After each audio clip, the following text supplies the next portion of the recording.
Welcome to Talk Tantra to Me. It is such an honor to be holding space for this divine knowledge to make its way into your ears and lifestyle. I am so excited to be sharing with you some beautiful, expansive wisdom. But before we get into the juice, I'd like to take this opportunity to share with you an offering, which is Turned On by Life.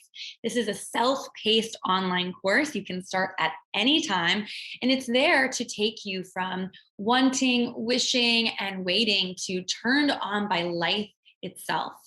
We use the Kundalini chakra system as a roadmap to create a tantric lifestyle, exploring spiritual intimacy, embodiment, mindset, and artistic expression. This course encourages you to dismantle limiting beliefs and societal conditionings, empowering you to reclaim the most powerful creative force in your body, your sexual energy. We're going to be harnessing this inner power for a pleasure-filled life that feels so juicy, you're left overflowing with purposeful desire. For more information on this course and other ways to work with me in mentorship, tantric bodywork, retreats, etc., visit www.talktantratome.com and then click the Work With Me tab. And if you're returning, it is so nice to see you. If this podcast resonates with you, I'd love to hear it in the reviews. It means the world to me to hear your perspective, and your reviews also help this podcast become a bit more relevant in search results, which means that more people are able to benefit from the wisdom of spiritual intimacy. And if you'd like to take an even more proactive role in awakening the collective to sacred sexuality, I'd love it if you screenshotted this podcast and shared it on your social media. And if you do so, please tag me so that I can thank you personally. Now, let's get into talking about something that is a little bit controversial and also one of my favorite topics, and is super juicy and has been such a big part of my journey. And it's actually very emotional for me to be sharing this perspective because it is something that I am so passionate about and is so deeply connected to my purpose. And that is the sacred prostitute, the holy whore, the pleasure priestess. So just a disclaimer, this information may be triggering for you, especially if you're coming from a background similar to the background that I came from, which is one of very conservative upbringing, potentially very religious upbringing, and very shut down sexually. And to me, triggers are an invitation to heal. They are an opportunity to gain new perspective or clarity. A trigger offers the potential awareness of how to love and accept yourself more fully. It can be an invitation to your highest self. To me, when I'm triggered, I take a moment to go within and to say, where is this trigger coming from? If I truly wasn't bothered or didn't have a wound inside me, the emotional reaction of fear or disgust or general ickiness wouldn't really stick with me, right? So if you're able to say, good for her, not for me, amazing, go on your way. But if you recognize that some of these topics tend to create an emotional reaction, my invitation for you is to take a moment to look within and to say, where is this coming from? Is this trigger something that I truly and authentically believe, or is it something that I was taught and it may not be in full authenticity? And taking the time to really unpack that. And it's okay if you go through the healing process of recognizing that trigger and then still come to the same conclusion of good for her, not for me. But when we have judgment or carry any sort of weight or anger, that's actually not going to do anything to change the other person's mind. And it's actually just creating a dis-ease in your own energetic body, which is not ideal, right?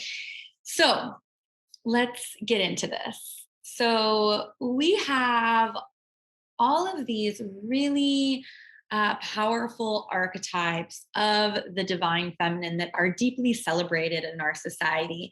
The nurturing mother, the fruitful maiden, the virgin, etc. And then we have those that are a bit more frowned upon or controversial, or that carry a stigma. And those may be, the witch, whore, prostitute.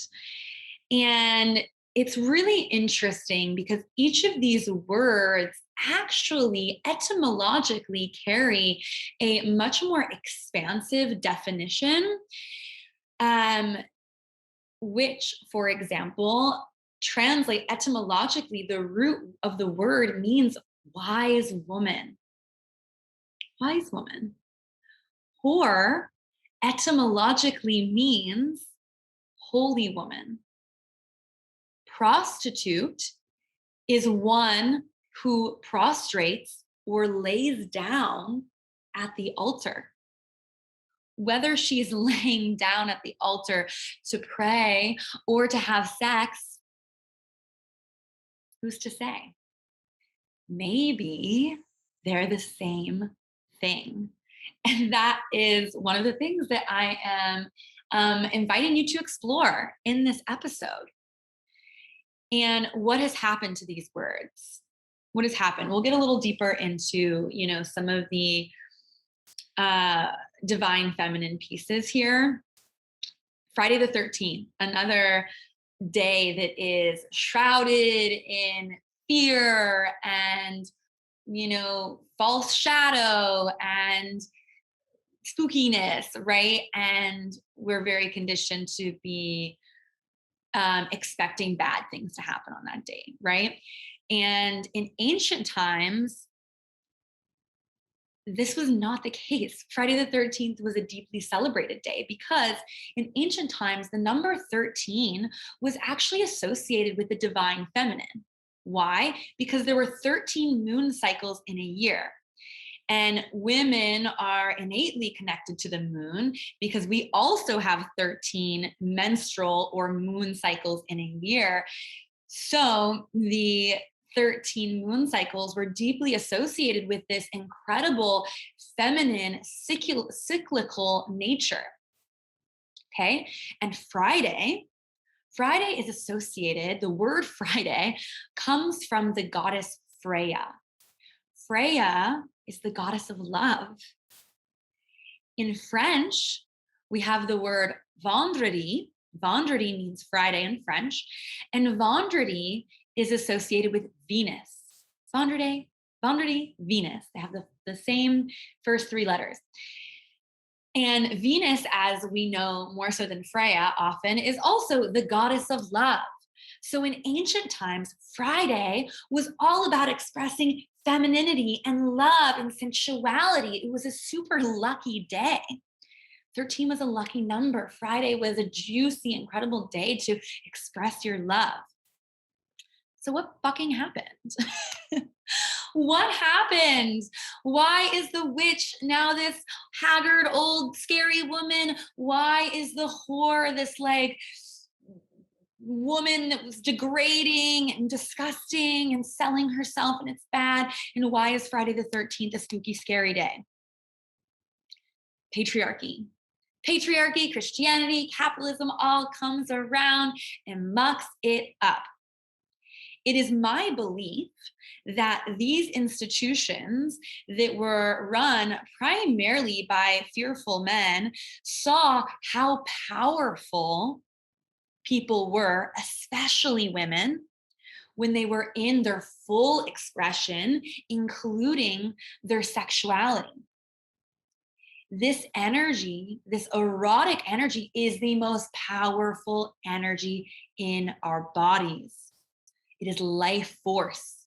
It literally created you and me and every single person you know, and every single animal that exists and every single plant that exists was created by this energy. If you look around you, everything you see was either directly created by life force energy or was created by something or someone created by this energy. Our clothing, this is silk, was created by animal, plant matter. So life force energy, right? My wooden chairs, life force. Even the things that are plastic, Not ideal, not super life force, but they were created by someone created by this energy. So we really see how this is the fabric of our existence. And when we are tapped into this, we are incredibly powerful, creative beings. So women, witches, whores, prostitutes, are deeply connected to this intuitive and primal energy. What better way to control the masses than by making them confused about this energy and telling them that they need to look outside of themselves to the church or the government for answers? We've been conditioned to abandon so much of our juiciness. These institutions have gone so far to stigmatize the individuals that are using their intuitive and primal power to heal themselves and to heal others.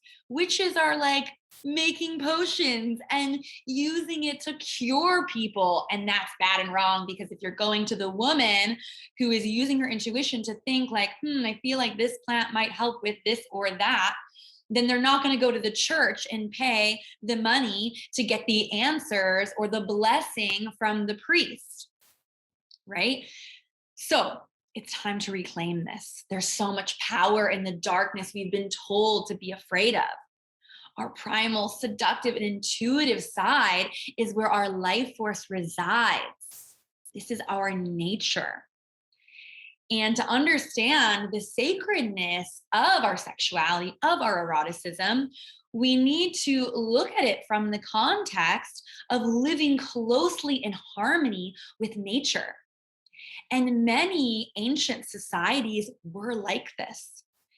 There's countless evidence in writings about these more matriarchal and societies that were deeply, close to the energies of nature, of the moon, of the earth, of the sun. I realized when I first started my spiritual journey, I realized that like I didn't even know that the moon looked different like all the time and actually followed a pattern. Like I thought that it just like every day was different. Like I didn't even think about that, and now it's like every day I'm like, where is the moon at? What does that mean about where I'm at in my cycle? And what opportunity do I have, whether it is the full moon to celebrate, or it is the new moon to set intention, or whether it is the waning moon to let go, or the waxing moon to build up to something. And this is just one example of being connected and how ancient societies were connected in that way. And they were also deeply connected in that way in how they approached sexuality. They approached sexuality as a sacred act. And that was within the divine union of couples, but also in the individual, and how the individual used sexuality to honor the nature around them and also the gods or the goddesses. In the temples of Inanna and Ishtar, who were, beautiful ancient goddesses, from the cradle of humanity in Mesopotamia, they were understood to, strengthen the land with divine fertile energy. And they did that by having sex. Like that was a ritual that they used to connect more to these goddesses and to the energy. And there were actually temples to these gods and goddesses, and not just in ancient Mesopotamia, in ancient Greece, in ancient Egypt, even in Christianity, which I'll get into a little bit more in a moment. But people would go to these temples where there were these priestesses, these holy whores, in which they would meet and honor the goddess by, having a sexual interaction with these goddesses embodied. There are stories in ancient times of warriors coming home to the temples, coming home to the sacred prostitute before going home to their families, to soften them back into their love and into their humanity after coming home from the hardness of war. They weren't ready to meet their wives and their family. They needed to be brought back into their humanness, into their true nature first. So the priestesses would soothe them and bathe them and massage them and work with their emotional and spiritual wounds. And she would even, expand her own field to like alchemize his wounded energy and literally extract, de-armor, which is a big part of shamanism, de-armor the effects of war from his body and from his mind and from his soul, using this incredible life force and this pureness of her femininity to gently bring him back to his true nature, to his wholeness. The word honeymoon, another great example. Honeymoon. We go on a honeymoon after we get married to this beautiful, destination, and we have a lot of sex, and it's beautiful and amazing. The word honeymoon actually comes from the concept that many young people in these ancient times would get married around the time of the honeymoon. The honeymoon is a full moon, and we have ones to this day, and it's in June-ish time. It's in the summer. So all these couples would get married around the honeymoon, this full moon. And they would get married at this time because after they would marry, they would travel by the light of the full moon to the temple to learn how to use their sexual energy within the divine union within their couple. This literally gives me chills. This is a big part of the work that I feel that I do when I'm working with couples, is to give them the honeymoon that they didn't have, to teach them the practices of connection and intimacy that allow them to maximize this natural energetic exchange. So they would travel by the light of the honeymoon because it was warm and it was easy to see at night. So, honeymoon. And it's really interesting because obviously, as I've touched on, we've abandoned all of these qualities. We've abandoned this concept of, sexuality being synonymous with, spirituality. And this was like deeply rooted in my upbringing in consciousness. Like, don't have sex before you get married, only have sex to procreate, never masturbate, the whole gamut. And when I started to heal this relationship with my body and my relationship with intimacy and sexuality, I started reading a lot about these ancient cultures and about Tantra and about sacred sexuality. And I found that there is some sort of connection to sexuality and its sacredness in every religion, including Christianity. And again, this is something that I touch on a little bit deeper in the Turned On by Life course. And it's also deeply woven into my other one-to-one containers. That being said, it really helped me heal my relationship to this religion that I was brought up with, when I deeply abandoned Christianity when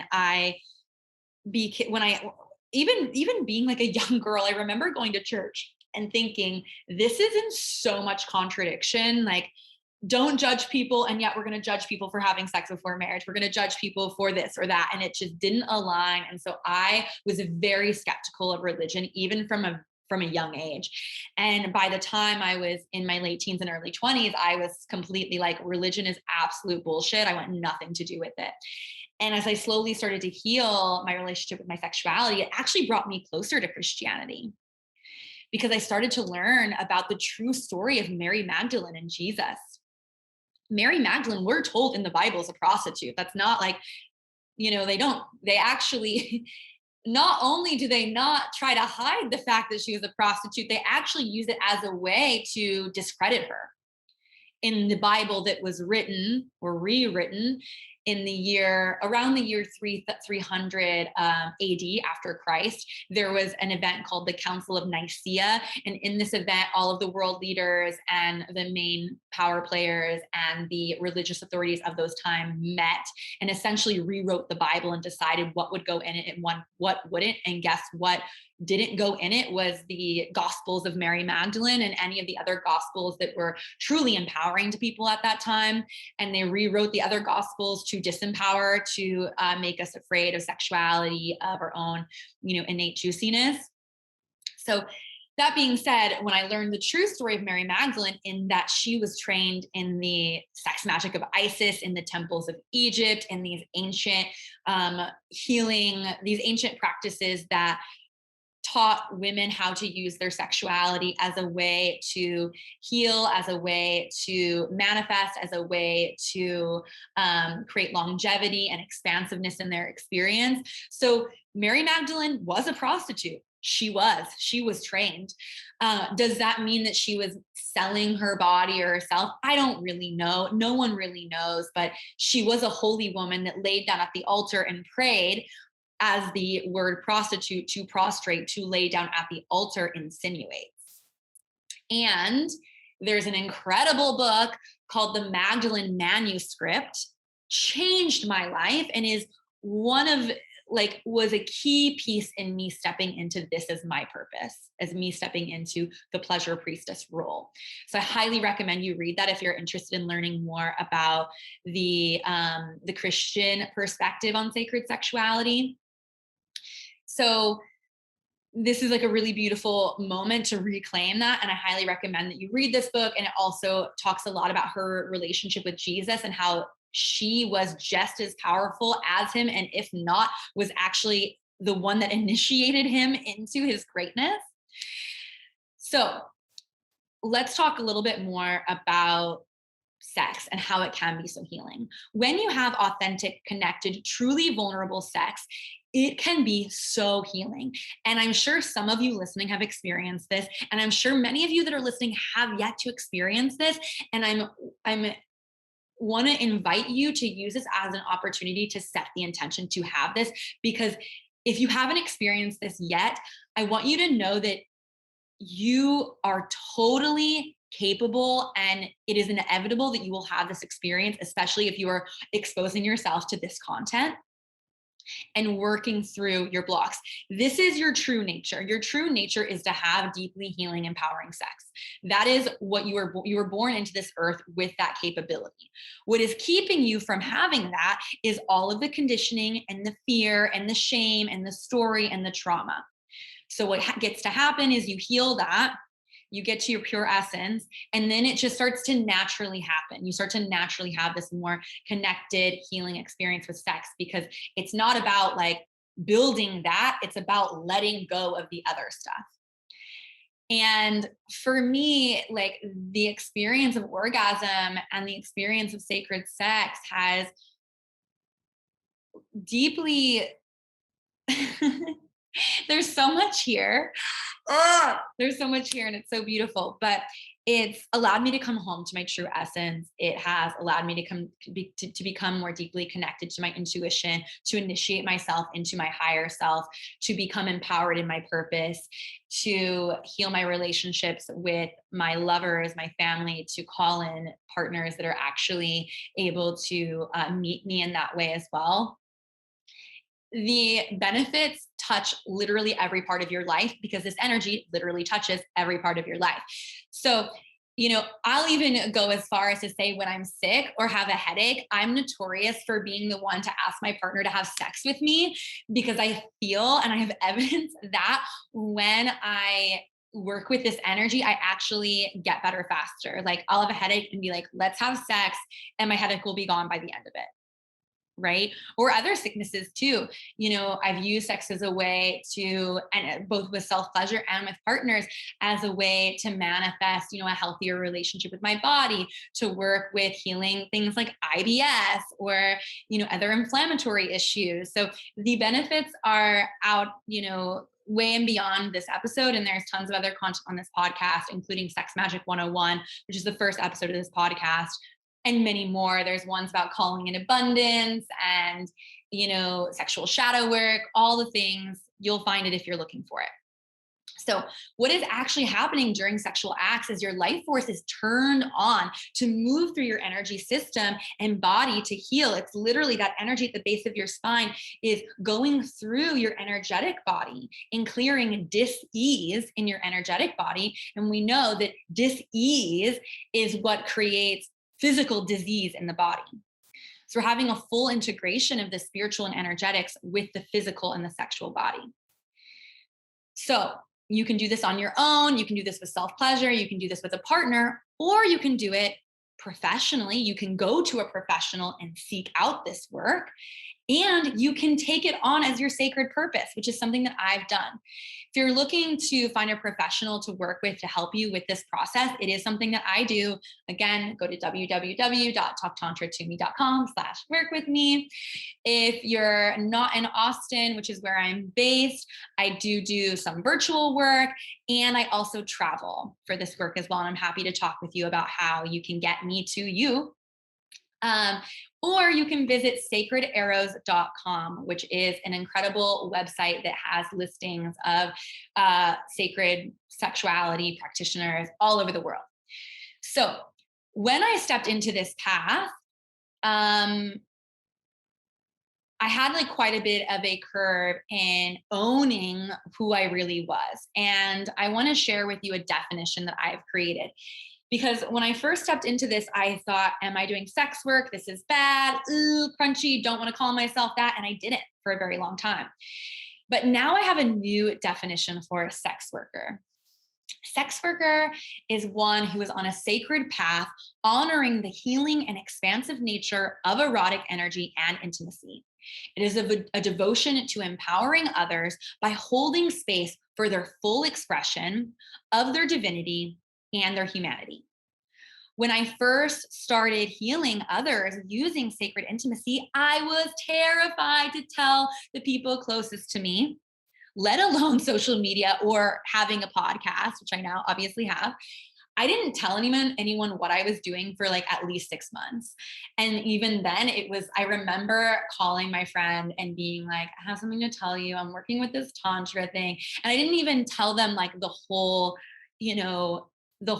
breadth of what I do, which includes being very intimate with other people. My conditioning of shame and guilt around sex and exchanging money for my purpose was very debilitating when I first started, even though I witnessed countless times from personal experience and from working with others, how incredibly healing working with your sexuality can be.